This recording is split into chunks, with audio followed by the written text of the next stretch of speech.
मित्रों, आपने रामायण तो खूब देखा व सुना होगा, लेकिन क्या आप जानते हैं समुद्र पर सेतु निर्माण में पत्थर किसने और कैसे तैराए? मुनिंद्र ऋषि कौन थे तथा हनुमान जी को क्या रहस्य बताया? यह बहुत ही महत्वपूर्ण प्रश्न है जिसका समाधान आज तक किसी ने भी नहीं किया। बजरंगबली के उपासकों को एक भ्रम है कि जब लंका में प्रवेश हेतु समुद्र पर पत्थर की शिलाओं से पुल बनाया गया था, उन पत्थरों पर हनुमान जी ने राम लिख दिया था, जिसकी वजह से पत्थर तैरने लगे। यह जानकारी बिल्कुल गलत है। आइए जानते हैं समुद्र पर सेतु निर्माण में पत्थर किसने और कैसे तैराए। श्रीमद् भगवद गीता अध्याय नंबर 7 के श्लोक नंबर 6, 7, 8 में स्पष्ट किया है कि ये काल बोलता है गीता को, जो ब्रह्मा विष्णु महेश का पिता है। ये कहता है कि अर्जुन, बुद्धिमानों की बुद्धि और बलवानों का बल मेरे हाथ में है। जब चाहे स्विच ऑन कर दूं इनकी बुद्धि का, और जब चाहे ऑफ कर दूं। जैसे महाभारत के अंदर अर्जुन को ताकत दे दी और लाखों लोगों का नाश कर दिया उस काल से प्राप्त शक्ति से, और फिर वही अर्जुन जब श्री कृष्ण जी का निधन हो गया था, हत्या हो गई थी और सारे यादव आपस में लड़ मरे थे, उनकी पत्नियों को लेकर आ रहा था। रास्ते में जंगली लोगों ने, भीलों ने अर्जुन को पीटा, लूटा, और वही धनुष जिसे महाभारत का युद्ध जीता था वो साथ लिए रहता था उसको, और उस दिन उसके हाथ नहीं उठे, खड़ा खड़ा कांपा वो। जब सारा काम हो लिया, वो भील भ्याल पीट कर, लूट कर, कुछ औरतों को भी ले गए और चले गए। तब अर्जुन कोस रहा श्री कृष्ण जी को कि श्री कृष्ण बड़ा धोखेबाज था, इसने हमारे साथ बड़ा धोखा किया है। पहले तो मुझे शक्ति दे दी और ना जाने कितने जीवों का नाश करा मैंने, और आज मैं खड़ा खड़ा पिट रहा हूँ, वही अर्जुन हूँ और वही गांडी धनुष है मेरे पास। आज ये मेरे से प्रतिज्ञा भी नहीं चढ़ाई जा रही इसकी। तो परमात्मा ने बताया कि ना श्री कृष्ण धोखेबाज था, ये सारे इस काल के अधीन हैं, इसके रिमोट से चलते हैं। तो उसी ने, काल ने जब विनाश करना था महाभारत का, तो अर्जुन को ताकत दे दी और फिर वापस ले ली, उसने अपना काम करा दिया जो करना था नाश। अब अर्जुन कितना पिट्टो। इसी प्रकार ये कहता है बुद्धिमानों की बुद्धि मेरे पास है। अब जब श्री रामचंद्र जी की खुद पत्नी गुम थी, है उसका तो पता नहीं उसने कौन उठा ले गया, ढूंढते फिर जैसे गायें गुम हो जाया करे। हर वह पार्वती पहचान दी, तू तो पार्वती है, सीता नहीं है। तो वहां उसकी ऑन कर दी और फिर ऑफ कर दी, खा धक्के। अब क्या होता है, अब हनुमान जी ने छलांग लगाई। एक सिद्धि है जो आकाश में उड़ जाने की प्राप्त हो जाती है। आकाश मार्ग से जाके वो लंका में प्रवेश हुआ हनुमान जी। उनको कुछ आभास हो गया था, किसी जटायु नाम के एक पक्षी ने बता दिया था कि लंका का राजा रावण उठा कर ले गया, इसलिए वहां जाने की और किसी में हिम्मत नहीं थी। सूरवीर बलवान थे। हनुमान जी ने कहा कि मैं जाऊंगा तो कुछ ऐसी निशानी दो मुझे, ताकि मुझे पहचान सके कि मैं ऐरा गहरा व्यक्ति नहीं हूं, मुझ पर विश्वास करे माता। तो कहते हैं रामचंद्र जी ने अपनी छाप दे दी, अंगूठी निकाल के, उस पर नाम लिखा था उनका, और उसको सीता खूब पहचानती थी।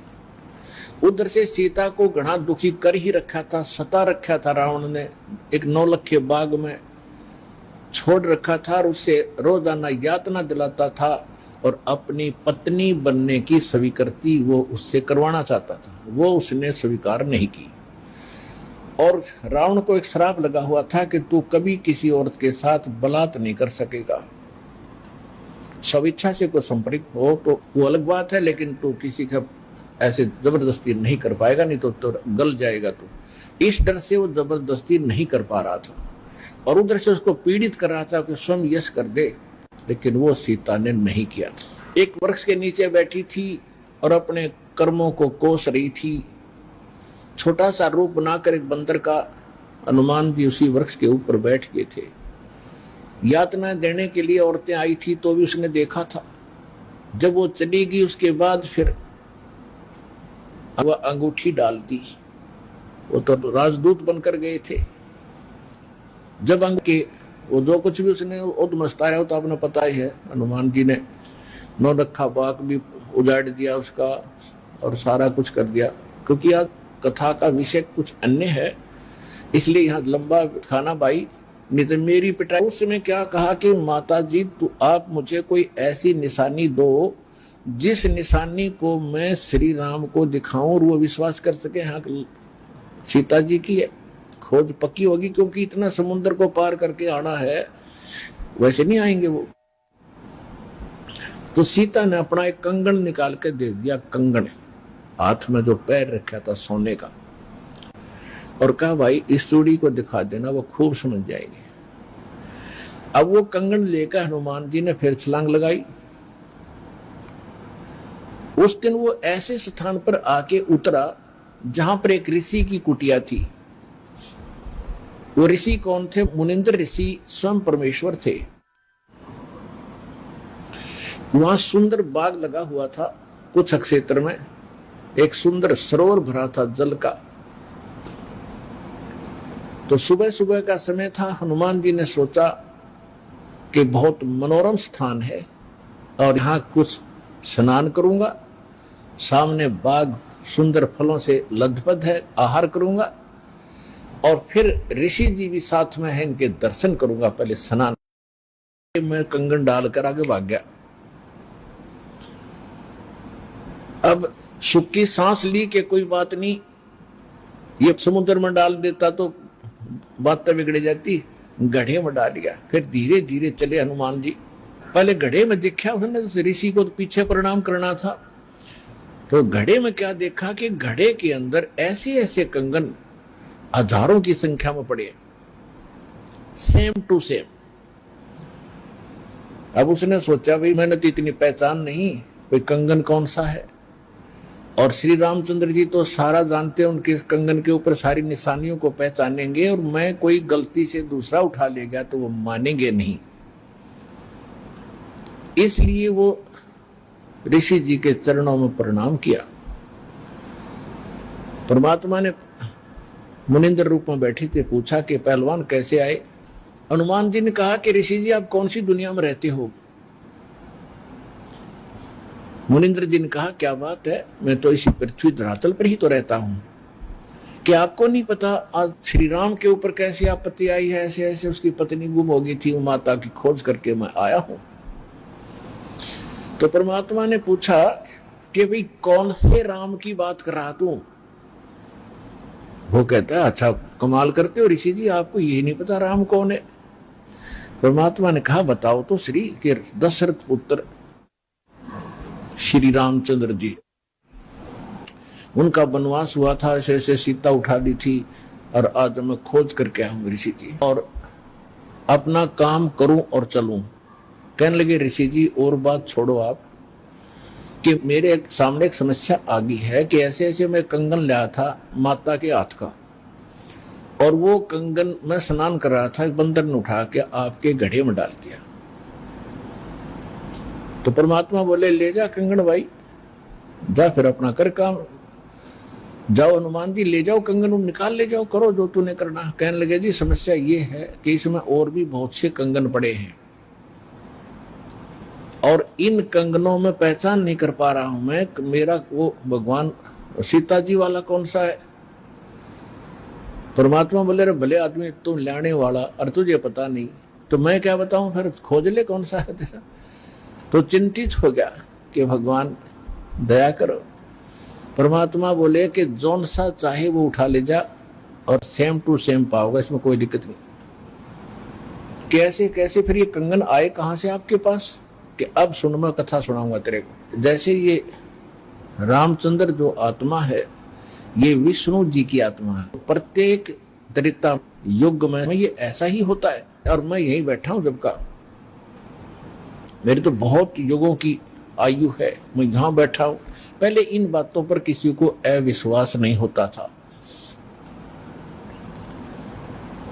तो हनुमान जी से बताया कि तेरे जैसी आत्मा हनुमान ना जाने कितने बन करा लिए, और कितने ये ऐसे कंगन ले लेकर आए हैं, इसी प्रकार वो बंदर उठा के इसमें डालता रहा है। तो हनुमान जी ने पूछा कि हे ऋषिवर, मान लिया आपकी बात, जो कंगन लेकर हनुमान आता होगा तो वो कंगन तो लेकर भी जाता होगा, कहाँ लेकर जाता है? इस घड़े में मेरी आशीर्वाद से ऐसी पावर है कि डुप्लीकेट कॉपी तुरंत बना देता, एज इट इज, 1 के 2 कर देता है। और नहीं विश्वास है तो ले ये कटोरा उठा के कोई दिया, ले इसमें डाल के देख ले। हनुमान जी ने कटोरी उठा कर उसमें डाली, तुरंत 2 होगी, 1 जैसी। अब वो दोनों को देख रहा कि सचमुच ठीक है। तब हनुमान जी को कुछ विश्वास हुआ कि संत नहीं, ये कोई और ही महापुरुष हैं, बड़े सिद्धि युक्त हैं और सारी कथा को सही जानने वाले हैं। लेकिन कहा महाराज मैं आपकी बात से सहमत हूं, होगा कोई और भगवान, पर अब मुझे समय नहीं आपकी सारी बात सुनने का, क्योंकि मैं परमार्थ के काम में लगा हूं। परमात्मा बोले भाई ठीक है, ले जाए, कोई कंगन निकाल ले जाए बेटा, सारे एक जैसे मिलेंगे। वो उठाकर ले गए कंगन को, लेकिन हनुमान जी को फिर भी विश्वास नहीं हो रहा था। जब श्री रामचंद्र जी को दिखा दिया और रामचंद्र जी ने ओके कर दिया, जब हनुमान जी को संतोष हुआ कि 3100 की 100 सच बात है, वो उधर से वो ऋषि की घटना भी नहीं भूल पा रहा था, उधर से फिर युद्ध भी शुरू होना था। कहने का भाव ये है, बात फाइनल होगी कि सीता वहां है, सारे लक्षण बता दिए, और वो कंगन को देखकर रामचंद्र जी को विश्वास हुआ। अब समस्या आई कि उसके ऊपर पुल बनाएंगे समुद्र पर। वो कथा आपको सुना दी कि 3 दिन तक स्वयं रामचंद्र जी घुटनों पानी में खड़ा होकर के याचना करता रहा। तीसरे दिन जब उसने कहा लक्ष्मण से कि बरा अग्नि बांध दे, ये लातों के भूत बातों से नहीं मानते, इसको फूंकता हूं। 3 दिन हाथ जोड़ता रहा कि हे सागर राज मुझे रास्ता दे दो, ये मान नहीं रहा। तब विपर रूप धारण करके समुद्र आया। उसने कहा कि भगवान ऐसा ना करो, इसमें ना जाने कितने जीव जंतु हैं, सब नष्ट हो जाएंगे, आपको पाप लगेगा, और ये जल सारा समाप्त हो गया तो ये गड्ढा बन जाएगा 1000 किलोमीटर गहरा, आप फिर भी नहीं जा सकते। कि हे रामचंद्र जी ऐसा काम करो, सर्प भी मर जाए लाठी ना टूटे। तो वो कारण जानना चाहा तो समुद्र ने बताया कि आपकी सेना में ये नल नील नाम के 2 ऐसे भक्त हैं जिनको इनके गुरुदेव का आशीर्वाद है कि इनके हाथों से पत्थर भी तैर जाते मेरे ऊपर, और कोई चीज यहाँ पर फ्लोट नहीं कर सकेगी। अपने आत्माओं यहाँ मान बढ़ाई खत्म करती है, और जितने भी वहां आसपास ऋषि महर्षि भगत लोग थे, वो विष्णु पुजारी होते ही थे उस टाइम। तो सब ने पता चला कि विष्णु के अवतार श्री राम आए हैं, श्री राम की पत्नी उठा ली गई है, पता चल गया है वो रावण के यहाँ है, उसके ऊपर चढ़ाई करेंगे, लड़ाई करेंगे। वो मान नहीं रहा। तो नल और नील ये भगत सारे पहुंच गए सेना में, क्योंकि भगत तो हेल्प करें, दुखी ऐसा है कि, तो वो भी सेना में खड़ा पाया आगे दोनों। तो उनको बुलाया गया। रामचंद्र जी ने कहा भी नल नील कौन है, वो आगे आए। अब पुण्यात्माओं यहाँ मार खाता है इंसान, और परमात्मा इस प्रकार की जो हम गलतियां करते हैं, अपना भक्ति नाश करते हैं, उसके लिए सतर्क करते हैं। यहाँ पर क्या किया, नल और नील के मन में अभिमान आ गया, अहंकार आ गया कि आज हनुमान भी फेल, रामचंद्र भी फेल, क्योंकि पत्थर नहीं तर रहे, समुद्र पर पुल नहीं बन रहा। हमारे पास ऐसी शक्ति है कि पत्थर रखेंगे तैर जाएंगे, आज हमारी वाह वाह हो जाएगी। अंगद भी फेल, सुग्रीव भी फेल, जामवान भी फेल, ये फेल का चक्कर मारा जीव ने। तो उस दिन वो आए, ना मालिक याद किया। रामचंद्र जी ने पूछा कि तुम्हारे पास कोई ऐसी शक्ति है पत्थर तैर जाते? कहाँ जी है, कि ट्राई करके दिखाओ। उठाया, पत्थर रखा, क्यों अभिमान था कि कर देंगे काम, वो डूब गया। दूसरा फिर रखा, वो भी डूब गया। तीसरा फिर रखा, वो भी डूब गया।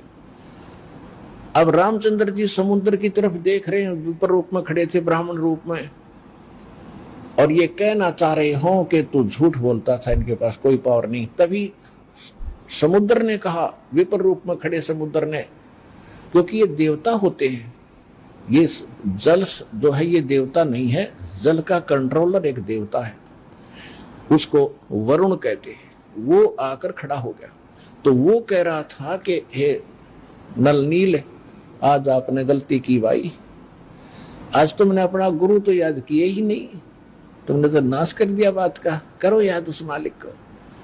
तब उनको भी याद आया, कहाँ वो गलती बन गई आज तक। तो यहां परमात्मा बताते, रख यत्न बनाए, ठेस लगे तो छन हुए तेरी, ऐसे भक्ति नसावे।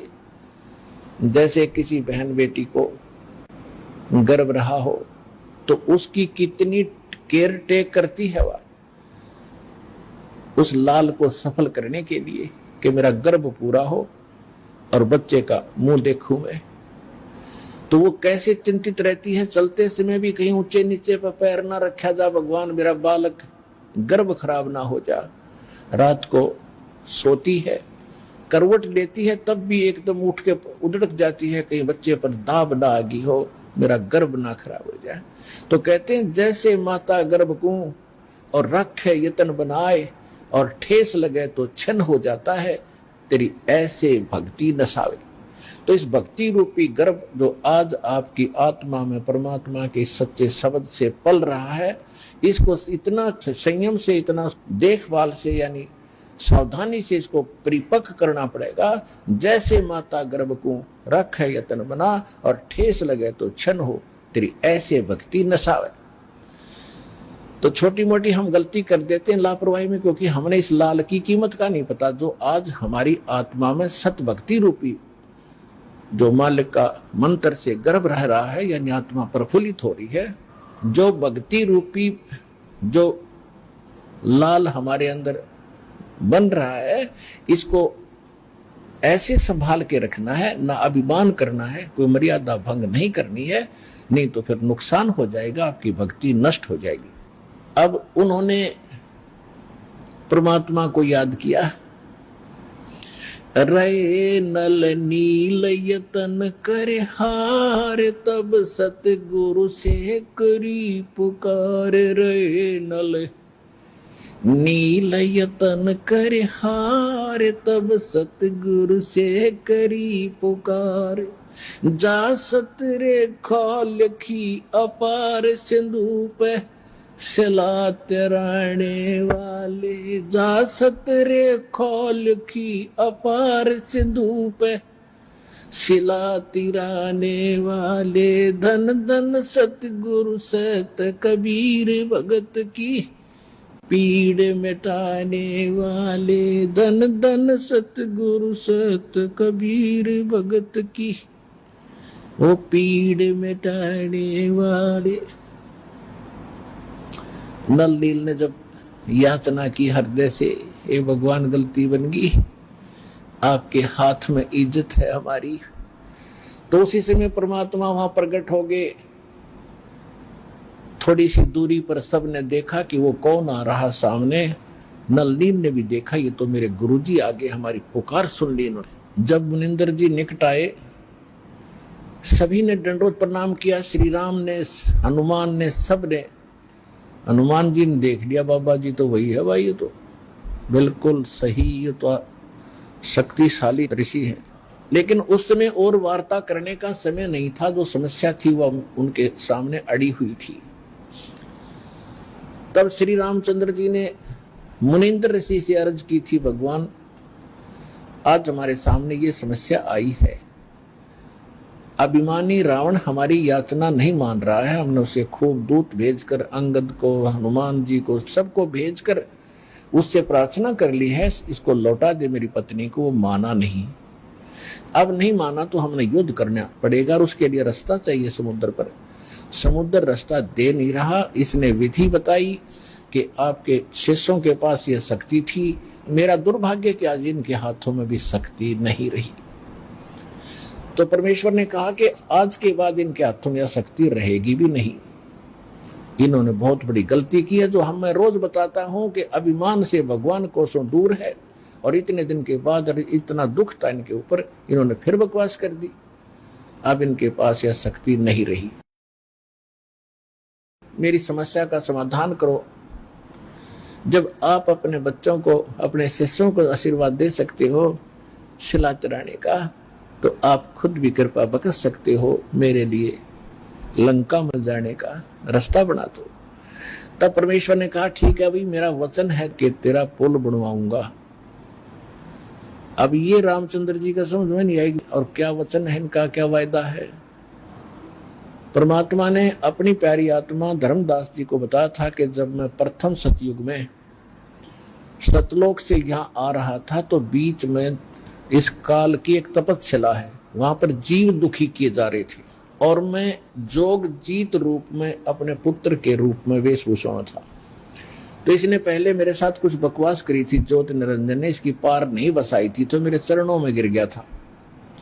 और इसने मेरे से वचनबद्ध करवा कर कुछ प्रार्थना की थी कि कुछ और सुविधा मुझे देना। उनमें से एक तो ये थी कि मेरा पुत्र विष्णु श्री राम रूप में जाएगा, और ऐसे उसके प्रारब्ध में लिखा है कि उसकी पत्नी को रावण उठाएगा, समुद्र पर पुल नहीं बनेगा, आपके बगैर वहां कोई कृपा नहीं कर सकेगा, उसकी हेल्प नहीं कर सकेगा। तो परमात्मा ने स्वीकार किया था कि मैं ये काम भी करूंगा। फिर दूसरा वर्ग क्या था कि वो फिर समुद्र के ऊपर उसने जो तीर त्यार दिखा के जबरदस्ती धमका के रास्ता लेना चाहा था, इसका प्रतिशोध समुद्र लेगा। वो क्या करेगा कि जब ये श्री कृष्ण रूप में जाएगा, और फिर ये क्या करेगा बाद में मृत्यु के उपरांत, एक राजा को दर्शन दे करके जगन्नाथ का मंदिर बनवाना चाहेगा अपनी महिमा बनाए रखने के लिए। तो उस पुरी के स्थान पर जो जगन्नाथ मंदिर बनवाओगा, उसको समुद्र इस प्रतिशोध में नहीं बनने देगा कि इसने मेरी बेइज्जती की थी तीर दिखा के राम रूप में। इसका प्रतिशोध लेकर वो मंदिर ने बनने नहीं देगा, बार बार तोड़ेगा। आप उसका मंदिर बनवाना, क्योंकि बच्चे हट कर लेते हैं तो वो मानते नहीं है, तो इसलिए वो कह रहा था जी आप दया करिए, माननेगा नहीं। तब परमेश्वर ने कहा था तथास्तु। और भी कई चीजें कही थी कि दूसरा ये मांगा था कि 3 युगों में जीव थोड़े पार करना, क्योंकि परमात्मा ने कहा था कि मैं कलयुग या तेरे नीचे के लोकों में जाऊंगा, और तूने सबको मिसगाइड कर रखा है, सच्चा भगवान सच्चा ज्ञान छुपा रखा है, मैं सच्चाई बताऊंगा और सबको ज्ञान दूंगा, ऐसी भक्ति और नाम दूंगा, सभी तेरे लोक से पार होकर सतलोक जाएंगे।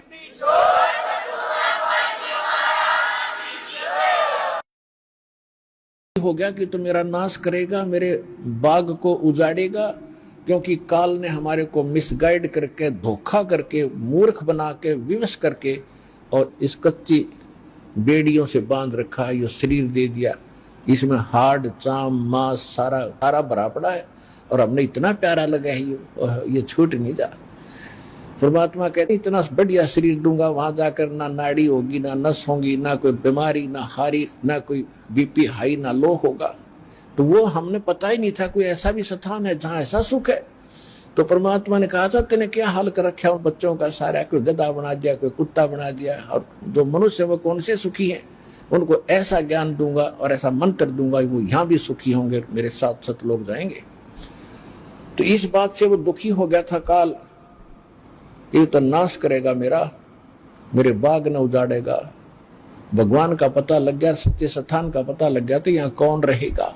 तो तब उसने चरणों में गिर के रा करके कबीर भगवान से याचना की थी कि 3 युगों में जीव थोड़े ले जाना, और चौथे युग में आप कितने ले जाना।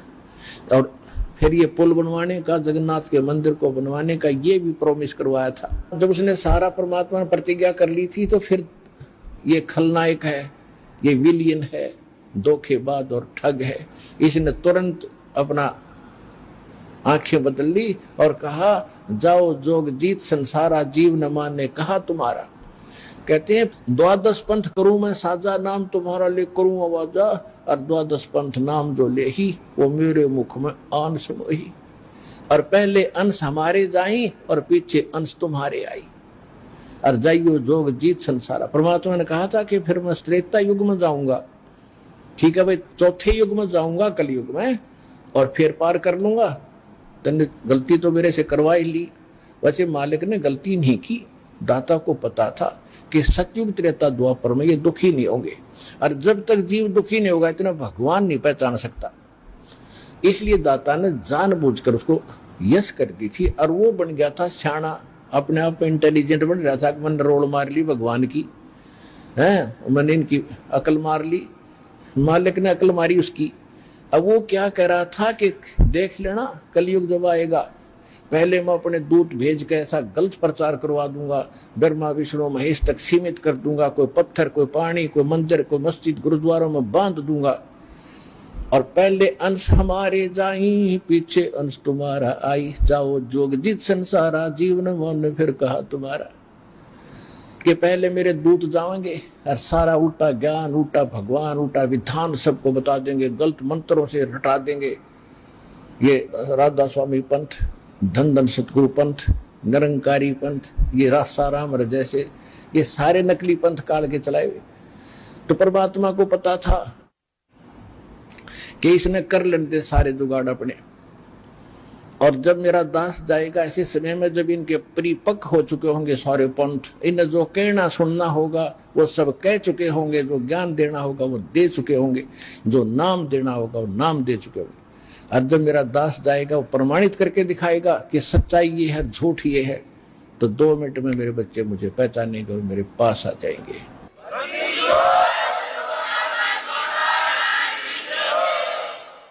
परमेश्वर ने कहा था कि चौथा युग जब कलयुग आई तब हम अपना अंश पठाई, और घर घर देखो बोध विचारा, और सत्य नाम सब ठोर उचारा।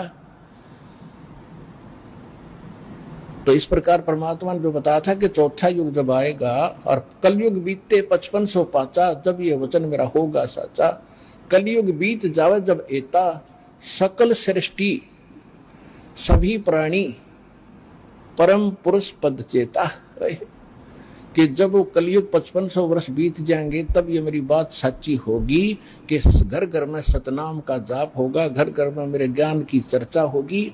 लेकिन ये उस समय सच्चा होगा जब कलयुग 5505 बीत जाएगा, और उस समय सभी को पता होगा कि एक परम पद है। कौन सा? गीता अध्याय नंबर 18 के श्लोक नंबर 62 में, जिसके विषय में कहा कि अर्जुन तू सर्वभाव से परमेश्वर की शरण में जा, उसकी कृपा से ही तू परम शांति को और सनातन परम धाम को, शाश्वत स्थान को प्राप्त होगा। गीता अध्याय नंबर 15 के श्लोक नंबर 4 में कहा कि तत्वदर्शी संत की प्राप्ति के उपरांत उस तत्व ज्ञान से इस अज्ञान को काटकर उसके पश्चात परमेश्वर के उस परम पद की खोज करनी चाहिए, जहां जाने के बाद साधक कभी लौटकर संसार में नहीं आते। और जिसने सबरमंडल की रचना की उस परमेश्वर की उस परम पद की, यानी अमर लोक की, शाश्वत स्थान की खोज करनी चाहिए। तो यहां परमात्मा कह रहे हैं कि चौथा युग जब कलयुग आई तब हम अपना अंश पठाई, और घर घर देखो बोध विचारा, घर घर में तत्व ज्ञान का चर्चा चला करेगी, और सतनाम सब ठोर उचारा। सतनाम का सबको दिया जाएगा। आज तक सतनाम की छींट भी ना लगी थी, ना राधा स्वामी वालों को, ना धन सतगुरु वालों को। सतनाम का तो बहुत गुणा गीत गाते हैं, अरे कख नहीं पता इनको। ऐसे सिख समाज को सतनाम का कोई पता नहीं था। नानक साहिब जी सतनाम का जाप किया करते थे, 2 अक्षर का जाप था। लेकिन इन महापुरुषों को परमात्मा ने सख्त हिदायत दे दी थी कि अभी डिस्क्लोज ना करना, नहीं तो काल के दूतों का दाव लग जाएगा और ये सब बच्चे मुझे पहचान नहीं पाएंगे। तो महापुरुष थे, उन्होंने जो कह दिया सो फाइनल। वो तो भगवान से मिलकर आए थे, भगवान की एक एक बात को उन्होंने स्वीकारा और उसी तरह आचरण किया। तो अब परमात्मा ने कहा कि जो 5505 वर्ष बीत जाएगा कलयुग, उसके बाद सबके मुंह पर सतनाम का जाप होगा। आप देख रहे हो, धन धन हो गए आप। इस सतनाम का किसी को पता भी नहीं था, आप सतनाम का जाप कर रहे हैं 8-8, 10-10 वर्ष के। तो सौभाग्य तुम्हारा, भगवान के विशेष कृपा पात्र बच्चे हो आप, जो सतलोकाश्रम बरवाला जिला हिसार हरियाणा में पहुंच रहे हो, दीक्षा प्राप्त कर रहे हो।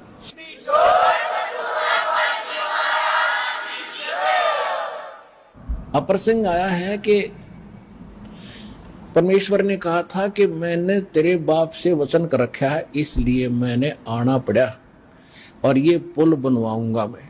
अब रामचंद्र का बात समझ नहीं आया, मेरे पिता से कैसे वचन हुए होंगे। सोचा कभी बात होगी इनकी, पिताजी के पास साधु संत आते ही रहे थे। तो परमेश्वर एक सोटी ले रहे थे हाथ में, डंडा, और परमात्मा ने कहा कि आ जाओ मेरे साथ साथ, इस पहाड़ के चारों तरफ एक चक्कर लगाता हूं। निशान लगा दी, रेखा कि एक बहुत बड़ा पहाड़ था, उसके चारों तरफ पे एक लाइन खींचा है, रेखा, परमात्मा एक रेखा खींच दी डंडी से कि इसके बीच बीच के पत्थर मैंने हल्के कर दिए, फ्लोटिंग कर दिए, और इनको उठाओ और फोड़ो, तराशो और पुल बनाओ। नल और नील को फिर भी सेवा दे दी कि ये राज मिस्त्री रहे हैं और इनको पत्थर तराश के सेट करना आता, इसकी मदद लेना, और नल नील सहायता करना इस परोपकार में। तो नल नील ने वो राज का काम कराया था उनमें, उनको तराश तरूश के एक दूसरे में फंसा दिया ताकि वो अड़े रहे। लेकिन आशीर्वाद कबीर भगवान मुनिंद्र जी का था, जिससे वो पत्थर तिरे थे और लंका पर चढ़ाई करने के लिए समुद्र पर पुल बना था। धन धन सत्य गुरु सत्य कबीर भगत की, पीड़ मिटाने वाले। धन धन सत्य गुरु सत्य कबीर भगत की, पीड़ मिटाने वाले भक्त की, पीड़ मिटाने वाले भक्त की, पीड़ मिटाने वाले। धन धन सतगुरु सत्य कबीर भगत की, पीड़ मिटाने वाले। रहे नल नील यतन कर हार, तब सतगुरु से करी पुकार। रहे नल नील यतन कर हार, तब सतगुरु से करी पुकार। जा सत रेखा लिखी अपार सिंधु पे, शिला तिराने वाले। जा सत रेखा लिखी अपार सिंधु पे, शिला तिराने वाले। धन धन सतगुरु सत कबीर भगत की, पीर मिटाने वाले। डसी सर्प ने जब जा पुकारी, इंद्रमती अकुलाए। डसी सर्प ने जब जा पुकारी, इंद्रमती अकुलाए। आपने तुरंत करी सहाय बेरूली, मंत्र सुनाने वाले। आपने तुरंत करी सहाय बेरूली, मंत्र सुनाने वाले। धन धन सतगुरु सत्य कबीर भगत की, पीड़ मिटाने वाले। दामोदर सेठ के होते अकाज, अर्ज करी डूबता देखे जहाज। दामोदर सेठ के होते अकाज, अर्ज करी डूबता देखे जहाज। लाज मेरी रखियो ग्रीव नवाज, सिंधु से पार लंगाने वाले। लाज मेरी रखियो ग्रीव नवाज, समुद्र से पार लंगाने वाले। धन धन सतगुरु सत कबीर भगत की, पीड़ मिटाने वाले। कह कर जोड़ दीन धर्मदास, दरस दे पूर्ण करियो आस। कह कर जोड़ दीन धर्मदास, दरस दे पूर्ण करियो आस। मेटियो जन्म मरण की तरास, सत्य पद प्राप्त कराने वाले। मेटियो जन्म मरण की तरास, सत्य पद प्राप्त कराने वाले। धन धन सतगुरु सत कबीर भगत की, पीड़ मिटाने वाले भगत की। पीड़ मिटाने वाले भगत की, पीड़ मिटाने वाले। धन धन सतगुरु सत कबीर भगत की, पीड़ मिटाने वाले। अपनात्माओं, धर्मदास जी को जब ज्ञान हुआ, भगवान ने सारी कथा बताई, बेटा मैं ऐसे ऐसे चारों युगों में आया हूं। तो इसमें बता रहा है कि हे मालिक, आप तो सबके दुख दूर करते हो, रे नल नील यतन कर हार, तब सतगुरु से करी पुकार। जा सतरेखा लखी अपार सिंधु पे सलात रहने वाले। जब धर्मदास जी काल प्रभावित ज्यादा था, धार्मिक आत्मा अवश्य थी, और धार्मिक आत्मा में एक लचीलापन घना होता है। एक आदमी कहता है ऐसा नहीं ऐसा होगा, तो सोच लेता है शायद ऐसा ही होगा, लेकिन तब जब तक हम दृढ़ नहीं होते मोक्ष प्राप्ति नहीं होती।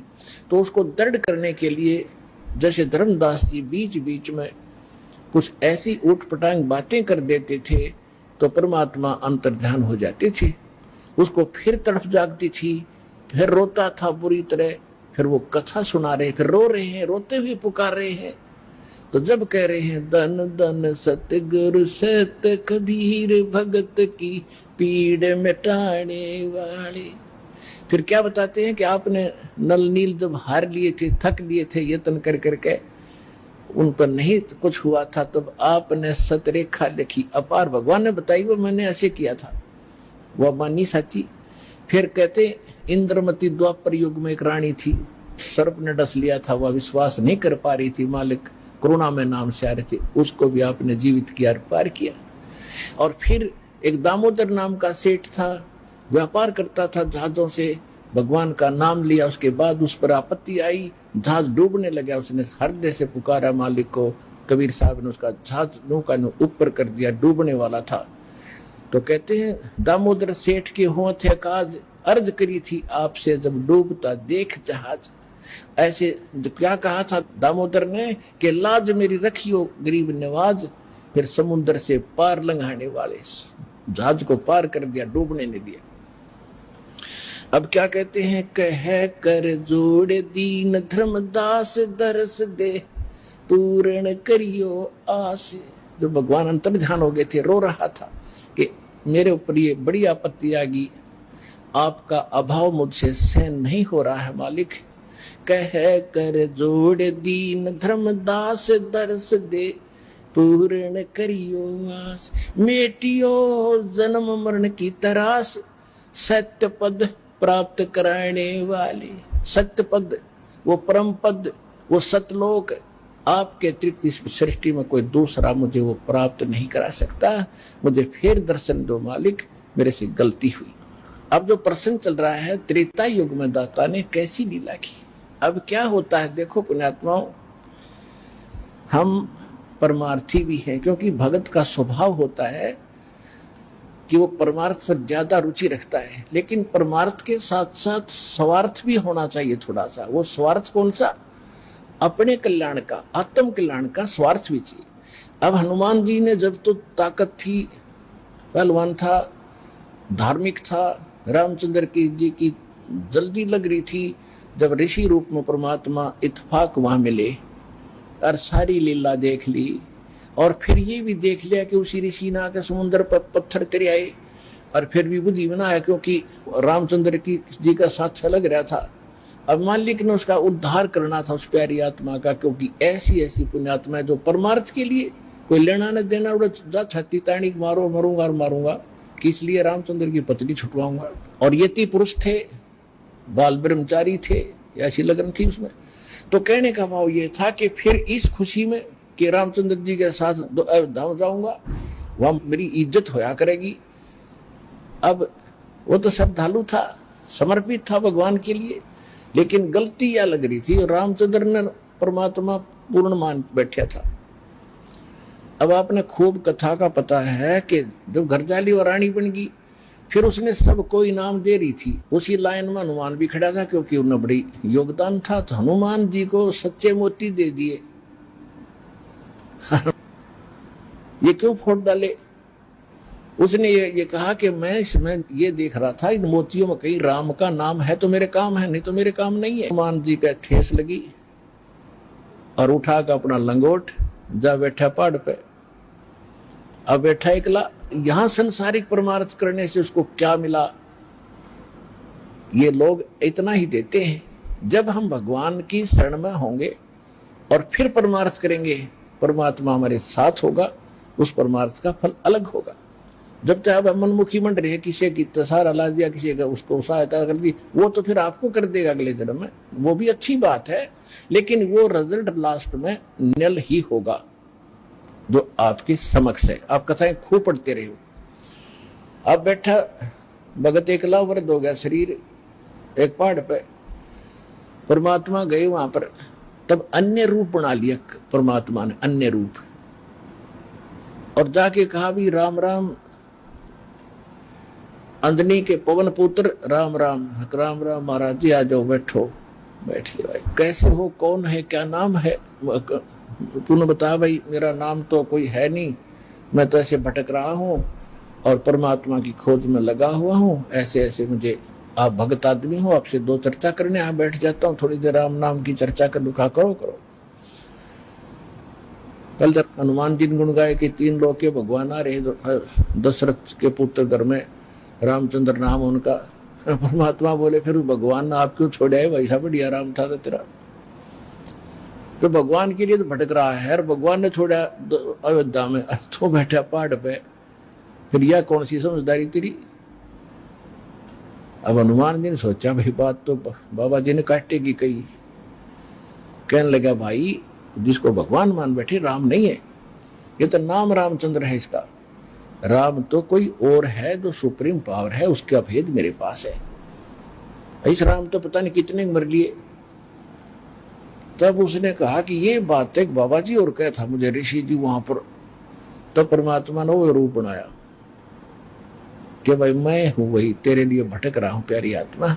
चरणों में शीश रख दिया हनुमान जी ने कि महाराज जी मुझे ज्ञान बता दो। परमात्मा बोले अब थक लिया तू संसार से, देख लिया तेने क्या उपकार किया, तुझे क्या मिला वहां से, और उनको क्या मिलेगा वो फिर बता दूंगा, अब तेरे जचे को नहीं, वो क्यों उसका जूते लाग लिए वहां से। तुमने बोला महाराज वह सच्चा ज्ञान बताओ, मैं सारी सुनूंगा।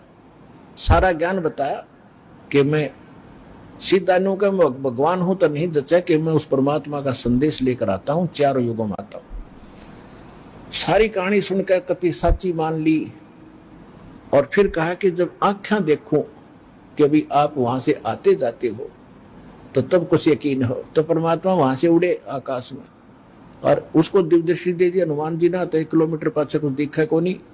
हनुमान जी देख रहे यहाँ से बैठे, वो ज्वालिए सारे लोग दिखे, राम कृष्ण नर के नीचे रह गए और वो पहुंच गए सतलोक में, वहां तक देख रहा है। फिर कहा कि महाराज वापस आ जाओ, मेरा पूरा विश्वास हो गया। तब वापस आ गए। तब हनुमान जी ने नाम लिया उस परम पिता से, तब उस आत्मा का कल्याण हुआ। पुण्यात्माओं, ये है सत्यनारायण कथा।